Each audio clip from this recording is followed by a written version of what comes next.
तो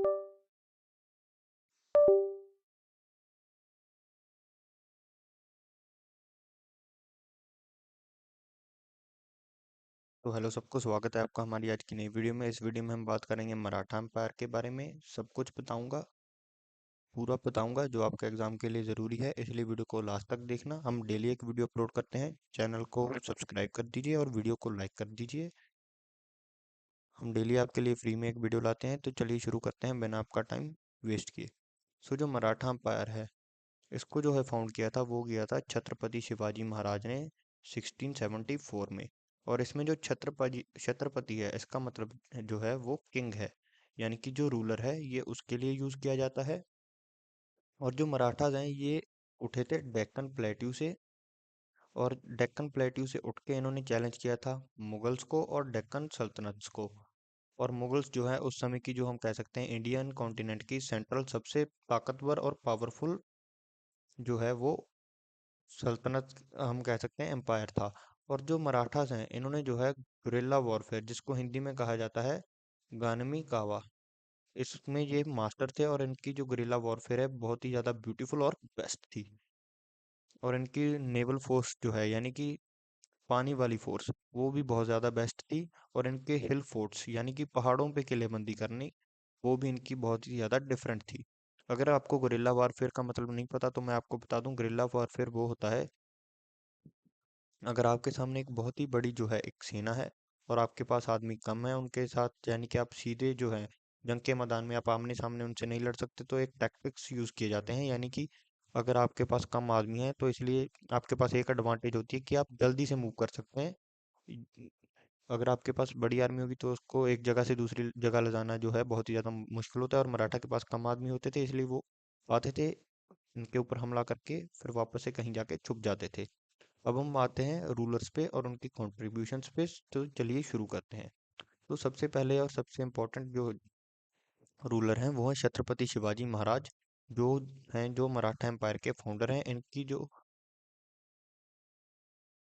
कोरोनेशन है, इसका मतलब होता है, यानी कि इनको राजा कब बनाया गया था, यानी कि 1674 में इनको रायगढ़ में जो है राजा डिक्लेयर कर दिया गया था। और इन्होंने खुद को जो है छत्रपति जो है वो डिक्लेयर कर दिया गया था। और इन्होंने जो है तोरना फोर्ट, औंधना फोर्ट जो सिनागढ़ में है, और इन्होंने रायगढ़ के ऊपर जो है अपना बहुत ही अच्छे से कब्जा बना लिया था, जो इनका जो हम कह सकते हैं मेन एरिया था। और इन्होंने जो है मराठा नेवी को जो है बहुत ही ज़्यादा स्ट्रेंथन कर दिया था, यानी कि बहुत ही ज़्यादा ताकतवर बना दिया था। और इनके जो बेसिस हैं, वो बेसिस हैं, एक बेस तो इनका था सिंधुदुर्ग में और दूसरा था विजयदुर्ग में। अगर हम बात करें इनकी एडमिनिस्ट्रेशन की, और उस एडमिनिस्ट्रेशन को देखा जाता था, प्रधान काउंसिल देखती थी, जिसमें होते थे 8 मंत्री, यानी कि जो सारी की सारी एडमिनिस्ट्रेशन को देखते थे, वो होते थे 8 मंत्री। और अब हम बात करेंगे रेवेन्यू सिस्टम, यानी कि टैक्स कैसे होता था। एक टैक्स तो होता था चौथ, जो चौथ हो उसकी वो होता था 25%। और फिर होता है सर देशमुखी, जो होता था 10%। और चौथ को आप ऐसे याद रख सकते हैं,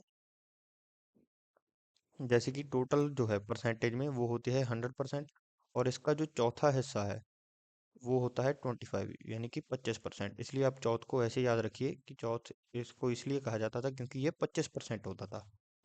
अगर हम बात करें डेथ की, तो ये मुगलों के साथ संघर्ष करते करते 1680 में ये चल बसे। और फिर इनको जो है इनके राज को, यानी कि इनकी जगह को ले लिया संभाजी महाराज ने, जो जिनका रूल था 1681 से 1689। और इसके बीच 8 साल तक ये औरंगजेब और उसकी नीतियों के खिलाफ लड़ते रहे। और 1689 में इनको पकड़ के एग्जीक्यूट कर दिया गया औरंगजेब के द्वारा। और फिर इनकी जगह जो है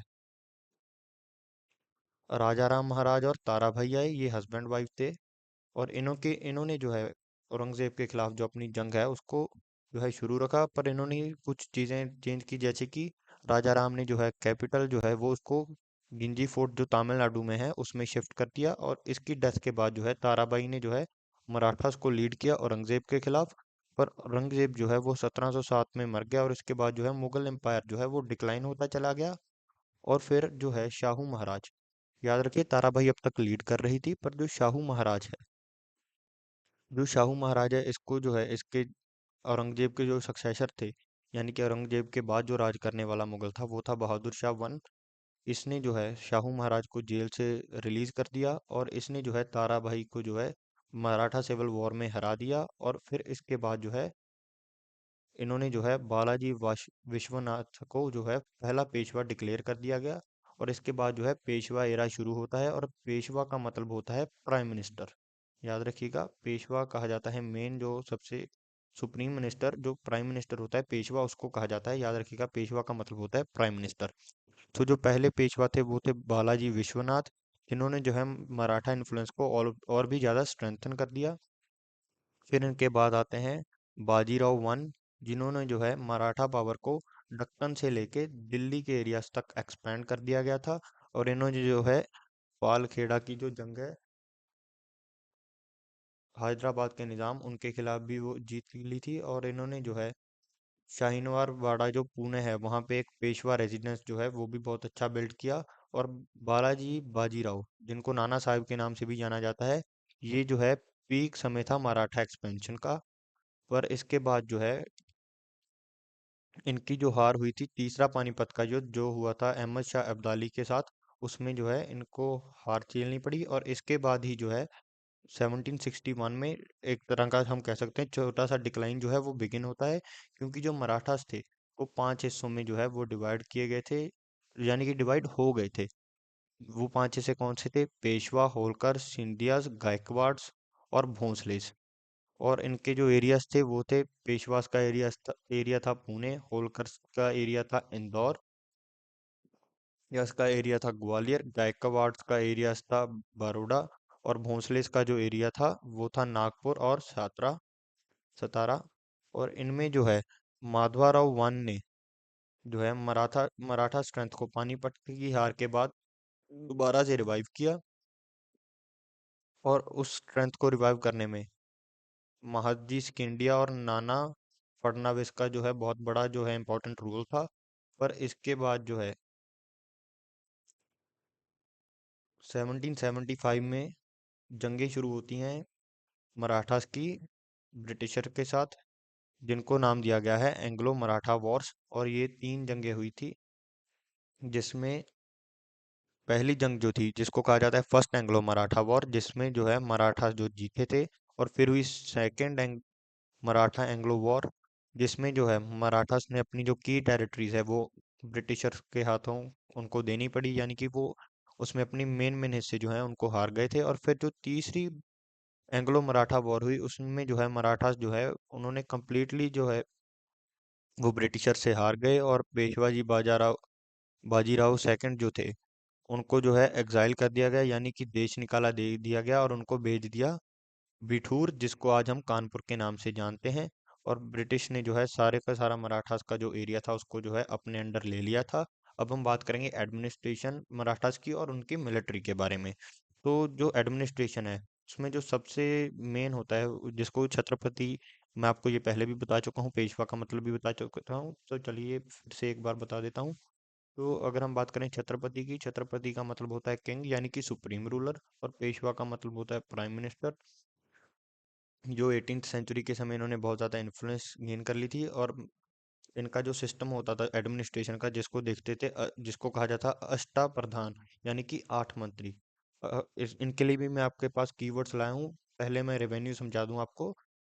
ये रेवेन्यू मैं आपको पहले भी समझा चुका हूँ। जो रेवेन्यू है चौथ यानी कि फोर्थ, ये टैक्स होता था 25%, और सरदेशमुखी टैक्स होता था 10%। और 8 मंत्री हैं, वो 8 मंत्री कौन से थे? जिनमें से पहला होता था पेशवा, जो प्राइम मिनिस्टर होता था, सबसे जो हम कह सकते हैं मंत्रियों में सबसे ज्यादा सुप्रीम। और फिर हम आते हैं अमात्य, जो फाइनेंस देखता था, और मंत्री जो है वो रिकॉर्ड्स देखता था, और संजीव जो है वो कॉरस्पॉन्डेंस देखता था, और सेनापति जैसे कि नाम से पता चल रहा है वो आर्मी देखता था, और सुमंत जो होता था वो फॉरेन अफेयर्स को देखता था। और फिर आता है न्यायाधीश, जिसके नाम से ही पता लगता है न्याय, जिसका मतलब होता है जस्टिस, वो देखता था। और फिर पंडित, यानी कि रिलीजियस अफेयर्स। और अब हम बात करेंगे Maratha strength, sorry, Maratha military के बारे में। जो मराठास की कैवेलरी थी और गुरिल्ला वॉरफेयर था वो बहुत ही ज़्यादा हम कह सकते हैं अच्छा था। और इन्होंने जो है फोर्ट किले बनाए रायगढ़ में, प्रतापगढ़ में और सिंधु दुर्ग में। और जो मराठास की नेवी थी वो शिवाजी के रूल के समय बहुत ही ज़्यादा क्रूशल थी। अगर हम बात करें लिटरेचर, आर्ट और कल्चर की, तो लिटरेचर हम पहले बात करें लिटरेचर और पोइट्स की। सो संत तुकाराम जो थे वो एक भक्ति पोइट थे जिन्होंने भंगा हाइम्स लिखी थी।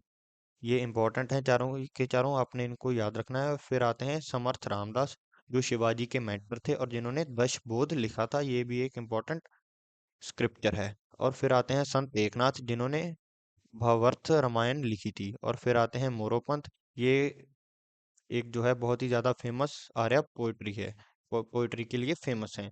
और अगर हम बात करें आर्किटेक्चर की, तो आर्किटेक्चर में आते हैं टेम्पल्स जो नागरा स्टाइल में बने होते थे, प्रतापगढ़ का किला, रायगढ़ का किला, और शनिवारवाड़ा, और वार्ड, और बहुत सारे वार्डस यानी कि जिनको मेंशन कहा जाता है। अगर हम सोशल रिफॉर्म्स की बात करें, तो इस समय जो है भक्ति मूवमेंट में तुकाराम, रामदास और नामदेव जी बहुत ही ज़्यादा इन्फ्लुएंशियल जो लोग थे। और जो इन्होंने, इनके रूल के दौरान जो है सेल्फ गवर्नेंस भी बहुत ज़्यादा बढ़ गई थी, जिनको हम पंचायत के नाम से जानते हैं। अगर अब हम इनका कंपैरिजन देखें मराठास और मुगल एम्पायर का, तो जो मराठास हैं वो हिंदू एम्पायर, यानी कि जो इनके रूलर थे वो वो ज़्यादातर हिंदू थे, और ये जो टॉलरेंट थे सभी फेथ्स के लिए। अगर हम बात करें इस्लामिक एम्पायर की, तो वैसे तो अकबर के अंडर ये सभी जो है वो टॉलरेंट थे, पर जो औरंगजेब के समय जो है दूसरे धर्म के लोगों को, जैसे कि सिख और हिंदुओं को, बहुत ज़्यादा परेशानियां झेलनी पड़ी। अगर हम बात करें आर्मी की, तो मराठा एम्पायर की कैवेलरी और गुरिल्ला वॉरफेयर बहुत ज़्यादा स्ट्रांग थी, और मराठास की जो आर्मी है वो बहुत ही ज़्यादा बड़ी थी, यानी कि लार्ज स्टैंडिंग आर्मी, और इनकी आर्टिलरी बहुत ही ज़्यादा अच्छी थी। अगर हम एडमिनिस्ट्रेशन की बात करें, तो मराठा जो है वो डिसेंट्रलाइज्ड एडमिनिस्ट्रेशन थी, यानी कि पेशवास और चीफ्स की भी अच्छी खासी इन्फ्लुएंस होती थी लोगों में, और उनकी अच्छी खासी चलती थी। और मुगल्स का जो है वो सिर्फ एम्परर की मानी जाती थी, और सेंट्रलाइज्ड एडमिनिस्ट्रेशन एडमिनिस्ट्रेशन होती थी।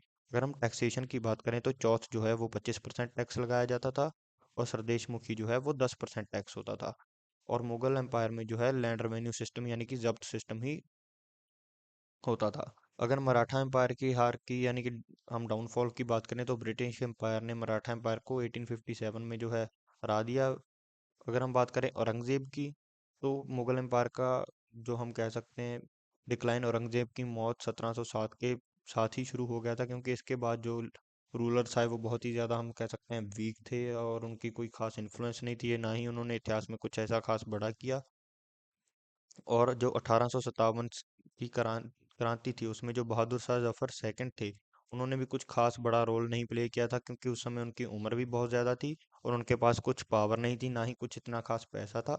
और क्रांति जो है उसके फेल होने के बाद उनको जो है रंगून जो है एग्जाइल में भेज दिया, यानी कि देश निकाला दे के अंग्रेजों ने उन्हें, बहादुर शाह जफर सेकंड को जो है रंगून में भेज दिया था। अगर हम कंक्लूजन की बात करें, जो मैंने यहाँ पे 3 पॉइंट्स लिखे हैं, उनमें मैंने लिखा है जो मराठास हैं वो एक मेजर पावर बन गए थे औरंगजेब की डेथ के बाद, और जो है वो डोमिनेंट फोर्स भी थे 18th सेंचुरी में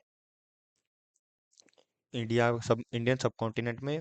पर जो है जो यानी कि मराठास के बीच के कॉन्फ्लिक्ट्स और ब्रिटिश के इंटरव्यू, यानी कि ब्रिटिश की बीच की दखलंदाज और अंदरूनी जो तकरारें हैं, उनके चलते जो है मराठा एम्पायर का डिक्लाइन हुआ 1818 में। और जो लेगेसी है उनकी, वो है उनकी मिलिट्री स्ट्रेटजीज, फोर्ट्स एडमिनिस्ट्रेशन और भक्ति लिटरेचर।